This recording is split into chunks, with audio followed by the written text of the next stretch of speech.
Hello and Assalamualaikum everyone. My name is Fatin Ashira Nabila binti Syamsul Bari, and my other member is Tepi Danira Sudin and Ahmad Firdaus Khairuddin. So we are from section 44, and today we are going to present to you about agrarian society. Let's go to the introduction. Introduction. What is an agrarian society? An agricultural society focuses its mode of production primarily on agriculture and the cultivation of large fields. Agricultural societies employ animal-drawn plows to cultivate the land. Agrarian society refers to any form of society, especially so traditional societies, primarily based on agricultural and craft production rather than industrial production. The mode of production of the agrarian society, that is cultivation, um, distinguish it from the hunter-gatherer society, which produce none of its food, and the horticultural society, which produce food in small garden rather than big fields. So basically, an agrarian society or agricultural society is any community whose economy is based on producing and maintaining crops and farmland. Another way to define agrarian society is by seeing how much of a nation's total production is in agriculture. Next, the transition from hunter-gatherer societies to agrarian societies is called the Neolithic Revolution. For your information, the earliest non-Neolithic revolution happened between 10,000 and 8,000 years ago in the Fertile Crescent, the area of the Middle East stretching from present-day Iraq to Egypt. Other areas of agrarian societal development include Central and South America, East Asia, India, China, and Southeast Asia. Sorry. Now, we're going to the next point, which is the history of the first agrarian society. So the first agrarian societies began to develop about 3300 BCE. These early farming societies started in four areas, which is the Mesopotamia, the Egypt and Nubia, the Indus Valley, and also the Andes Mountains of South America. As the year goes by, more appeared in China around 2000 BCE and in modern-day Mexico and Central America around 1500 BCE. So the first point that we are going to talk about is the Mesopotamia, which now known as Iraq. My question is, what made this place so fertile that the Mesopotamians can cultivate their land with many plants and animals and vegetables? Can you think about it? I'll give you a second to think. So, do you get the answer? If your answer is the easy access to water, then you're correct! Yay! It is because the easy access to water that helped people over the Mesopotamia grow more crops in these valleys, in particular wheat and barley. So the Mesopotamians also grow lentils and chickpeas and herded sheep and goats. So the agrarian societies then emerged in the Nile River Valley in Egypt and Nubia, the Indus River Valley in modern-day Pakistan and India, and the Huanghe, the Yellow River Valley in China. So in each river valleys that I mentioned just now, there are many types of plants and animals that the people in the place had cultivated. So the first one is the Egyptians and Nubians, which they cultivated wheat, barley, cattle, fish, and also birds, while the Indus Valley people cultivated cattle and cotton, as well as wheat, barley, lentils, sheep, goats, and chicken. Wow, there's a lot of things that they cultivated at because there's so many places that they can get the easy access to water. And the next one is in China, which is wheat was grown in the north, while rice was cultivated at the south. And there is also pigs, chickens, and soybeans. they are also formed in the main crops in China. So the first large society was at the Norte Chico in modern-day Peru about 3200 BCE. Wow, that was a long time ago. Then later, among the Olmec founded in modern-day Mexico about 1500 BCE. So people in the Central America learned to grow maize, which is corn, peppers, tomatoes, squash, beans, peanuts, and cotton.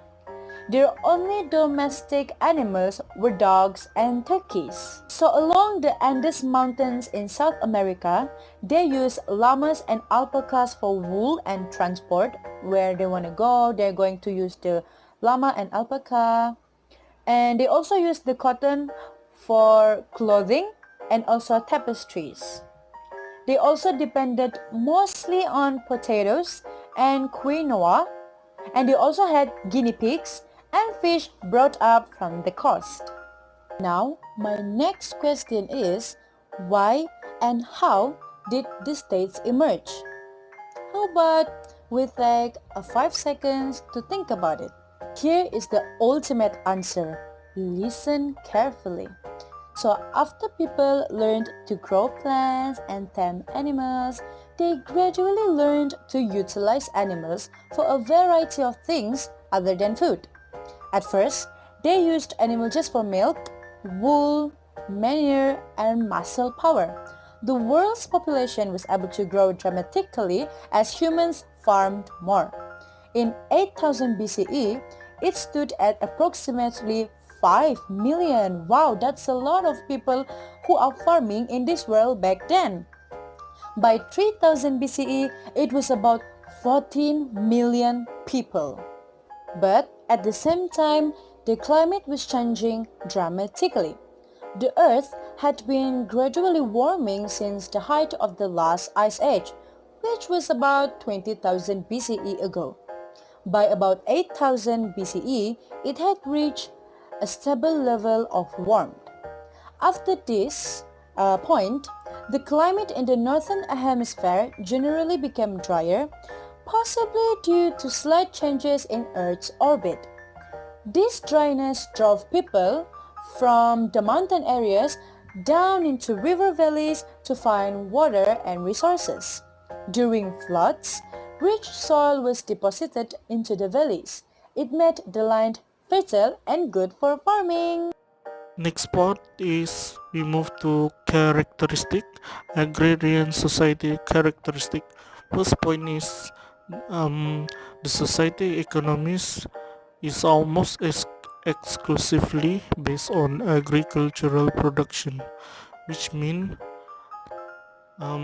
they are product of farm, like managing the crops, the animals, and so on and so forth are their key point in managing the society's economic power. But also not just agricultural production, they also doing stuff like being a guard in the city or in the village, or they became merchants that sold the crops to the other village and so on. Next point is the system of production based on manual power. The use of manual power, which is mean that um, managing the crops, the land, the farm, or being the city or village guard requires man's power, which mean they are using labor. Accordingly, either human labor or animal labor for managing the crops and so on.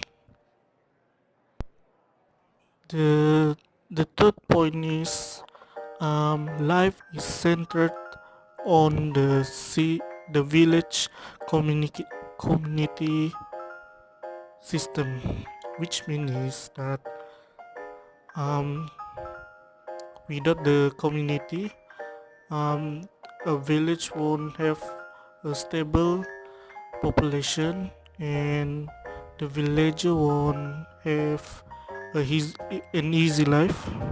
Like for example, if they want a land or a house to live, they need a landlord or the village chief to give them a place to stay or a land for them to manage their agricultural. But that is why village community system is where their life is depends on. The fourth part is family as an institution is central to an agrarian society, which means when you're managing a land, you won't have enough manpower to do it on your own, and of course you can't ask everyone just like that. So first thing first is you need to get help from your family, which means your family is the key in the first manpower you will have to manage first, then later on you will get subordinate, so on so forth. The fifth point is the society are divided into a number of classes based on a feudal system, which means um, from the top there will be the higher ups, the one who will give the land, either a king or a minister. um, Below the class there will be three classes that in the same rank and higher than a village, which is the landlord, the religious head, the leader of religious, um, and the land laborer, which means the one um, who will give jobs to who needs some land to be managed. And below of the class is um, the villager, head villager, then to the villager, and so on. Last point is religion becomes separate institution with elaborate rituals and traditions, which means other than landlord laborer, there are also religious institution which will be overtaking the ritual and traditions. The one will be the head religious. For example, when your child was born and you need to get them, for Christians, you need your child to get baptism. They need to ask permission, meet the religious leader to get their children to get baptisms. There are many artifacts that the archaeologists found from the agrarian era.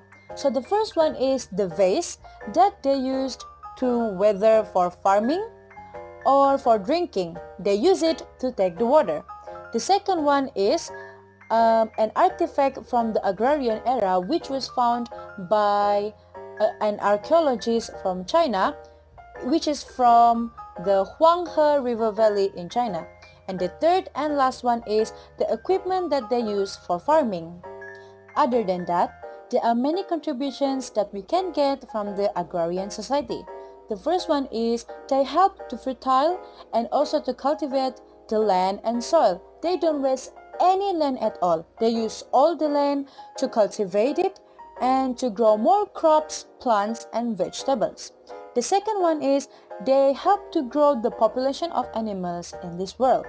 They cultivated the land for the animals to get food and drinks, and they also create and experimenting on new methods to cultivate the land efficiently, such as creating more equipments, using the cows, and so on. That marks the end of our presentation. We hope that everyone can understand what we are trying to convey about the agrarian society. Thanks for watching!